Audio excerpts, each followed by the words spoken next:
I want to talk to all of you who are the accidental freelancers. Maybe you're an accidental virtual assistant. Somehow you have started doing the digital services work and you now realize you have come across a legit business and that more clients are waiting to work with you. And you're questioning, what do you do next? How do you make this a legit business? And what do you need to have in place? I get this question all the time from other freelancers and people who are wanting to start. And the funny thing is, so many of us start as these accidental freelancers. We're doing the work already. We're just not quite aware of the whole world. You don't realize like the gold you're sitting on and the opportunity you're sitting on.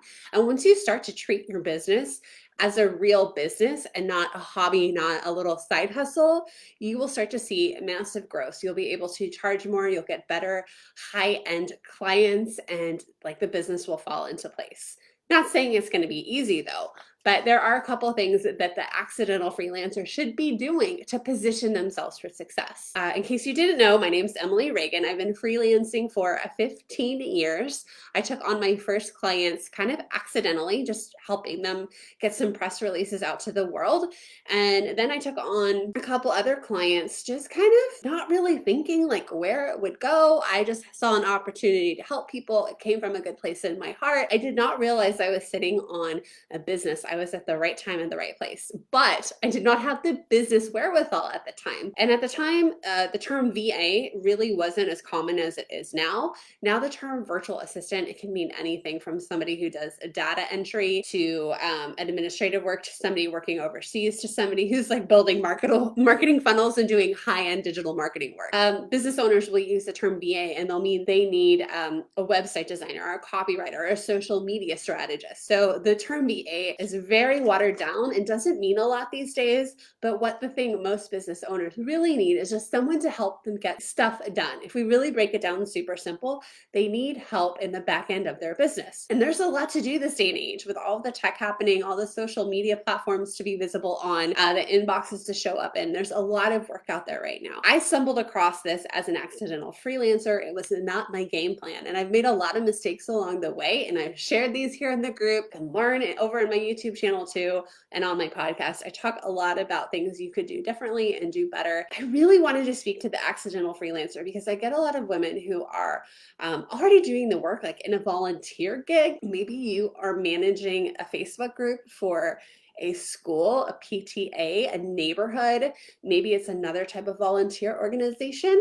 Maybe you're doing it for your church. I get a lot of women who are already doing that, who aren't quite aware that that is like a legit business and service you could be offering. That is a marketable service. I see a lot of women who are helping get emails out for these organizations and they don't realize like that also is an in-demand service right there, like being able to do email marketing and understand the tech side and the segmenting and the tagging and all of that. So these accidental freelancers are just kind of stumbling across it. Like they didn't set out with this like purpose, and because you didn't set out with a purpose, you didn't really have a plan. You stumbled across it because you're a go-getter, you get stuff done. And that's awesome. That's like a lot of traits like people don't have. People are scared to start new things. People are scared to put themselves out there, to put themselves out there with a service that can be so subjective sometimes, right? You know, the accidental freelancers are like sitting on a gold mine if they can just get a couple little things in. And I want to go over a couple of what those things are that will help you level up and will help you start building a business. Even if you're not there yet and ready to go all in with that business, make it your full-time thing. If you start doing these things now, it will set you up for success. It will get you there quicker. You'll be able to charge more, work less. I know I sound like a Lulu Rich commercial right now, but it really is true. When you treat your business like a real business, it pays like a real business. I did not make that quote up. I'm not going to give myself credit, but I've heard it a lot. And that's opposed to the people who are the hobbyists. So my goal is to take you from hobbyist playing stage to business stage. And the beautiful thing about business stage is, like I said, it starts paying well. And you're going to see like bigger impact with the clients you're helping and the customers and the clients those clients are helping. And it's really, really rewarding.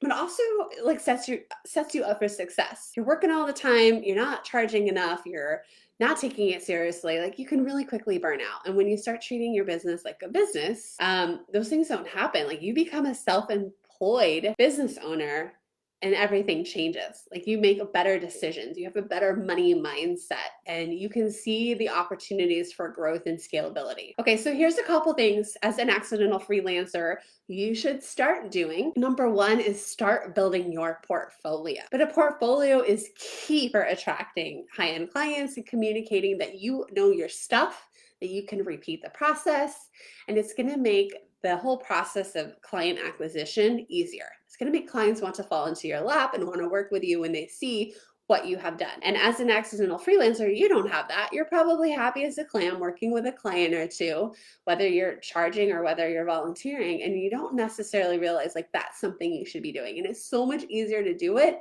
while you're doing the work. You can document things, you can show your strategy, you can show your creative work. You can show your business brain. All of that's super good to include in the portfolio. There's also another process called discovery calls, and that's when you hop on a call with a potential client and they're your lead, they're your prospect, and you just find out if you're the right fit.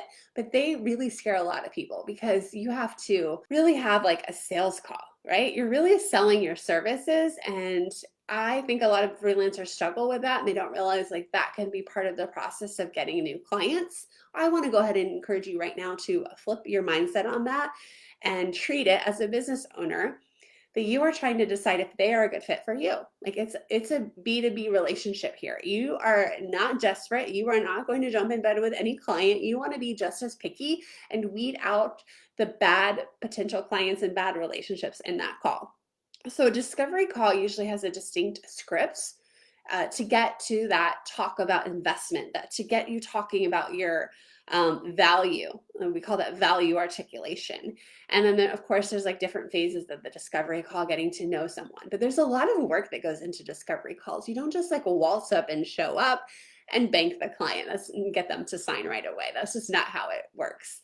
So having a discovery call process where somebody can work with you, that you do the preparation you need to do, reviewing their business and doing the homework you need to do in order to ace the call. Like all of that needs to be in place before you just start putting yourself out there. Like you can't market yourself and not have a way and a system for people to chat with you and find out if they're the good fit. Another part of this process, if you're an accidental freelancer, you might not know this, is submitting a proposal.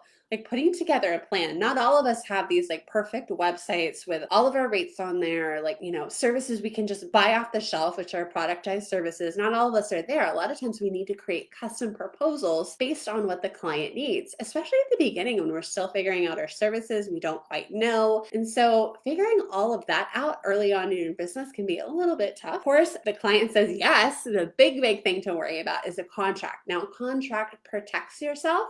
I actually have a contract checklist you can go download right now. I'll put that in the comments here, and it's going to help you think through what you need in there. And that contract will help you in terms of how you get paid, when you get paid, the scope of the project, communication methods, like all of that type of stuff that is essential for making sure you have a good working relationship. But most importantly, the contract is there for the termination. Like when the relationship ends, what happens? And you as a freelancer, you provide this contract. You don't go work as an independent contractor at 1099 with somebody and wait for them to give you the contract. So there's a lot of things like you have to take the reins on: the portfolio, the discovery call, the proposals, the contracts. And then it doesn't stop there. When you're running a legit service providing business, you also need to have a system for onboarding clients. How you take them in and start the work with them. That's called onboarding. And that usually kicks off when they pay their first invoice. So then we also need to think about, how do we pay? What is their tech stack? How do we collect our money? When is that payment due? Do I do a retainer? Do I do hourly? Do I do project? What does that look like? So you do need to have like a business management tool, something like Dubsado, something like HoneyBook. I use QuickBooks right now, but I started my business off super simple using PayPal. That kicks off the work. And then after you're doing the work, you have to have a workflow. You have to communicate those expectations with your clients. Now, a lot of us are doing different skills in here. Administration, if you do project management, if you do creative services like designing and writing, or if you do digital marketing services, maybe a little bit more tech related things. All of that is a very marketable skill that business owners are hiring. They need customer support. They need help with social media. They need help building their marketing funnels. They need help invoicing too. I'm not a bookkeeper and I don't teach bookkeeping, but we're just going to throw that in there because some of you guys are unicorns and you also know how to do that. So clients need a lot of help on the back end. And there's not just like a one size fits solution for everyone's business. Now you can go, if you're going to start a business, everything is on the internet. You can Google that.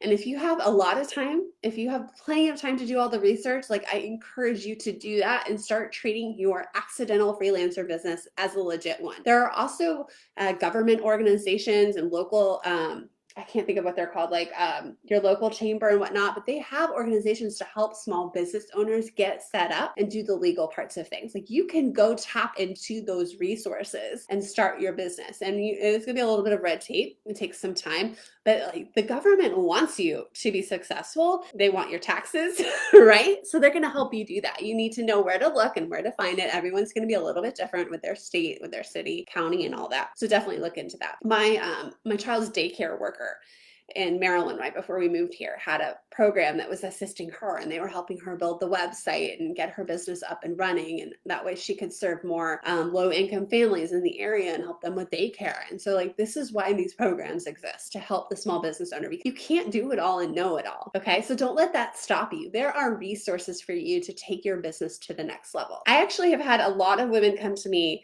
and ask, how do I get started? And they know they're sitting on talent and opportunity here, and they have the hard skills.